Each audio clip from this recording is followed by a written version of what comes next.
we have seen and experienced some sorts of inclement weather throughout certain parts of the country throughout this week. And I do have with me SABC News meteorologist in studio, Odirile, who's going to come and talk to us about what is currently causing so much rain. So Odirile, good to have you with us. A very good afternoon. Do we need to really brace ourselves for more heavy downpours, many rainy days ahead, and just for how long?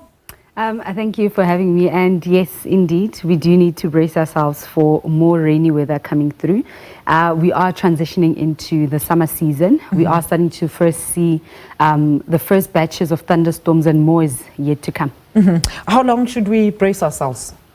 Can you give us a timeline so that we can better prepare ourselves?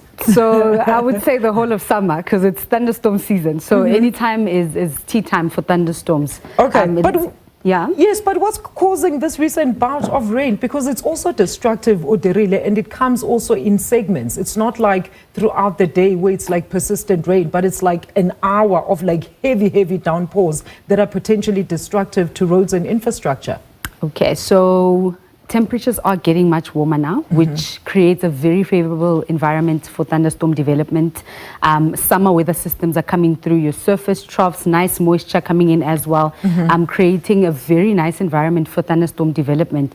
Now, the reason why this rain is sort of intermittent, you've got an hour of rain on and off, is because thunderstorms are very short-lived. So they don't rain all the time. So if a thunderstorm is coming through, it will rain when it is in that area, and if it moves past, then that rain will stop.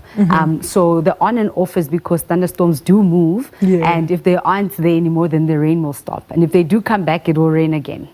So we can't really always ever prepare ourselves. We just need to take into account that this could happen. All right, and I see there's several warnings as well as alerts that are currently in place, specifically here in Johannesburg. Odirile, what can you tell us about those, and how do people, ask people that are driving, people that are using the road as a mode of transport, I mean, those people are going to need to take some sort of precautions? Yes, so currently we do have a yellow level 2 and a yellow level 4 warning for severe thunderstorms. This warning will stretch all the way from the Free State, going into parts of Mpumalanga, sort of going into the northern parts of the country, Limpopo, as well as that eastern corner of the Northern Cape for this afternoon. Now remember, severe thunderstorms are accompanied by excessive lightning, heavy downpours, as well as very strong winds. So every time the Weather Service issues a warning regarding severe thunderstorms, just be cognizant of the fact that they do come with those three things: lightning, heavy rain, as well as very strong winds. So if you are traveling on the road and there is a warning out for severe thunderstorms, there is a chance that you might encounter that weather.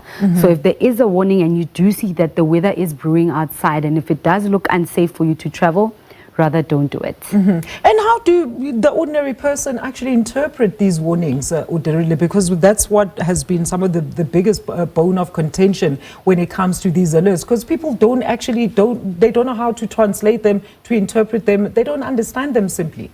Okay, so if we do give out a warning, there is a matrix that we issue as well on the warning itself.